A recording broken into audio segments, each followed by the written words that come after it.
Yeah, just a quick review of the Hshbxd shoulder pulley. So why would you use one of these? Well, basically the main reason is because you want to increase your shoulder range of motion, or if you have like a stiff shoulder, or just plain needs to be more flexible. So shoulder pulleys are mainly for flexibility. Not too much for strengthening because they don't really provide resistance. Basically, the idea behind the shoulder pulley is you're taking one arm, the good arm, and you're helping out the bad arm. So you're pulling down with the good arm, and that's helping raise the bad arm, the arm that has a restricted range of motion. So like if you just had shoulder surgery or you have a stiff shoulder, you can't really get it up this far, you can use your good arm to help the other one out. So that's the main idea.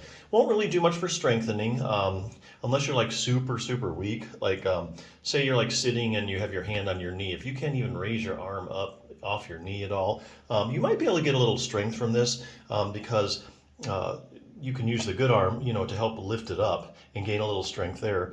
But short of that, if you can raise your arm up a certain amount, you're really not going to gain much strength. So anyway, there's a couple things you need to look at when you're buying these shoulder pulleys. The first thing is the attachment that attaches to the door. They come in two different types, you'll see. One is a metal bracket, which is pretty sturdy, and it just kind of metal, it hooks over the top of the door frame. Like I say, those are real sturdy, but the problem is that if you're worried about you're chipping your paint or ruining your door at all, probably wouldn't recommend that. Sometimes they do go out of their way to put little rubber on the tip and some foam on it. But if you're at all concerned about, marking up your door, I would probably go with the second kind, which is what this one has, which is a strap. It's made of nylon. It's just a strap that fits over the door, and then you close the door, and then it's secure. So if you're worried about any kind of markings on your door, this is the kind of to go with. The other thing is the handles are really the main thing you need to look at.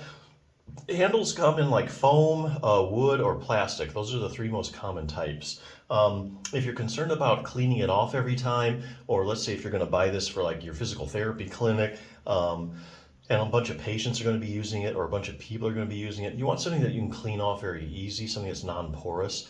In that case, you'd really want either the plastic or the wood handles. Other than that, the other ones are the foam handles. I personally think that they're the most comfortable because your hand kind of sinks in to the handle and gives you a better grip. And this one has the foam handles. So yeah, here again, I think this is your good basic shoulder pulley. If you're looking to increase your range of motion, you got a stiff shoulder, you just had shoulder surgery and you need a little help getting the other arm up, I think this is a good choice. Now this is, like I said, this is range of motion. If you really want an optimally functioning shoulder, there's a few other things you need to be thinking about. I'll just show you real quick. I got this from this book, Bulletproof Your Shoulder. But there's a couple other things you need to get your shoulder really optimally working. So the first one is creating a highly stable joint. So your shoulder is a ball and socket joint.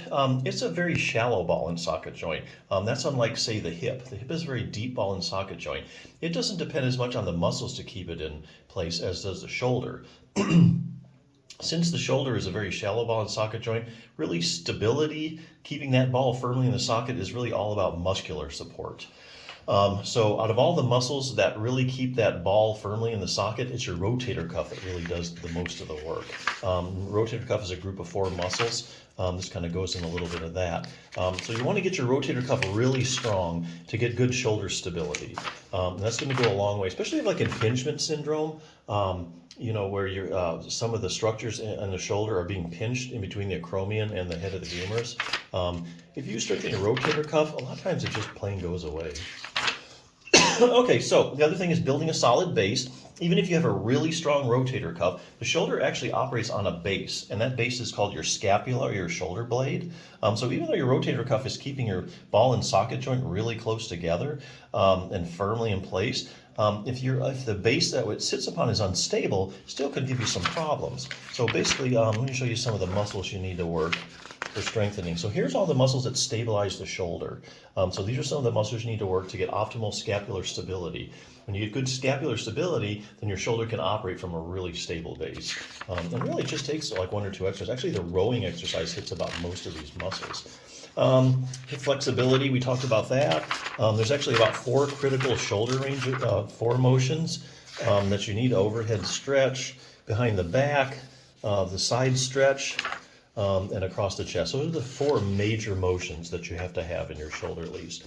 Last thing is proprioception. Proprioception is actually your position sense. That's like in a dark room when you can't see, you can tell whether your arm is raised up or whether it's by your side, and that's because of the proprioceptors that are in the joint. They're finding now that people with shoulder problems actually have a problem with proprioception. Like if you have a stiff shoulder, for instance, and I think even rotator cuff problems, they find people have problems with their proprioception isn't what it should be. So that's just one exercise for that is what you need. So again, other things you can do, other tools for your toolbox if you want to get an optimally functioning shoulder. If you're just looking for shoulder range of motion, this is a good choice. So definitely check it out.